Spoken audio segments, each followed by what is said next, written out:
दो भाइयों का आपसी प्यार। ये प्यार की कहानी सुनोगे तो आंसू रोक नहीं पाओगे। भैया, परसों नए मकान पर हवन है। रविवार का दिन है, आप सभी को आना है। मैं गाड़ी भेज दूंगा। छोटे भाई लक्ष्मण ने बड़े भाई भरत से मोबाइल पर बात करते हुए कहा। क्या छोटे, किराए के किसी दूसरे मकान में शिफ्ट हो रहे हो? नहीं भैया, ये अपना मकान है, किराए का नहीं। अपना मकान? भरपूर आश्चर्य के साथ भरत के मुंह से निकला। छोटे, तूने बताया नहीं कि तूने अपना मकान ले लिया है। बस भैया, कहते हुए लक्ष्मण ने फोन काट दिया। अपना मकान, बस भैया, ये शब्द भरत के दिमाग में हथौड़े की तरह बज रहे थे।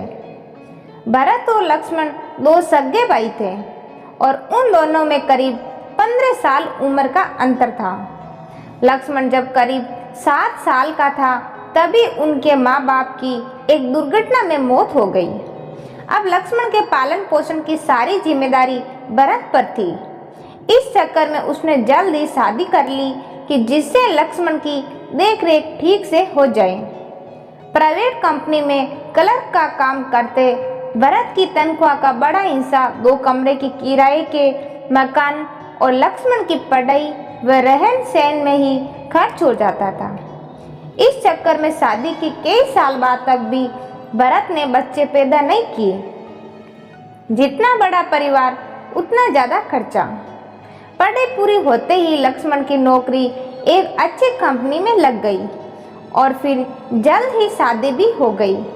बड़े भाई के साथ रहने की जगह कम पड़ने के कारण उसने एक दूसरा मकान किराए ले लिया। वैसे भी अब भरत के पास भी 2 बच्चे थे, बड़ी लड़की और छोटा लड़का। मकान लेने की बात जब भरत ने अपनी बीबी को बताई तो उसकी आंखों में आंसू आ गए। वो बोली, देवर जी के लिए हमने क्या नहीं किया। कभी अपने बच्चों को बढ़िया नहीं पहनाया, कभी घर में महंगी सब्जी या फल नहीं लाए। दुख इस बात का नहीं कि उन्होंने अपना मकान ले लिया, बस दुख इस बात का है कि ये बात उन्होंने हमसे छिपा के रखी। रविवार की सुबह लक्ष्मण द्वारा भेजी गाड़ी भरत के परिवार को लेकर एक सुंदर से मकान के आगे रुकी। मकान को देखकर भरत के मन में एक हुक सी उठी। मकान बाहर से जितना सुंदर था, अंदर उससे भी ज्यादा सुंदर। हर तरह की सुख सुविधा का पूरा इंतजाम। उस मकान के 2 एक जैसे हिस्से देखकर भरत ने मन ही मन कहा, देखो छोटे को अपने दोनों लड़के की कितनी चिंता है। दोनों के लिए अभी से ही एक जैसे 2 हिस्से तैयार कराए हैं।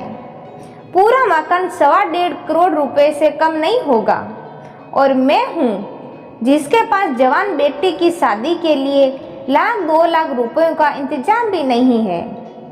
मकान देखते समय भरत की आंखों में आंसू थे, जिन्हें उन्होंने बड़ी मुश्किल से बाहर आने से रोका। तभी पंडित जी ने आवाज लगाई, हवन का समय हो रहा है। मकान के स्वामी हवन के लिए अग्निकुंड के सामने बैठे। लक्ष्मण के दोस्तों ने कहा, पंडित जी तुम्हें बुला रहे हैं। ये सुन लक्ष्मण बोले, इस मकान का स्वामी मैं अकेला नहीं, बल्कि मेरे बड़े भाई भरत भी है। आज मैं जो भी हूँ सिर्फ और सिर्फ इनकी बदौलत ही हूँ। इस मकान के 2 हिस्से हैं, एक उनका और एक मेरा। हवन कुंड के सामने बैठते समय लक्ष्मण ने भरत के कान में फुसफुसाते हुए कहा, भैया बिटिया की शादी की चिंता बिल्कुल मत करना, उसकी शादी हम दोनों मिलकर करेंगे।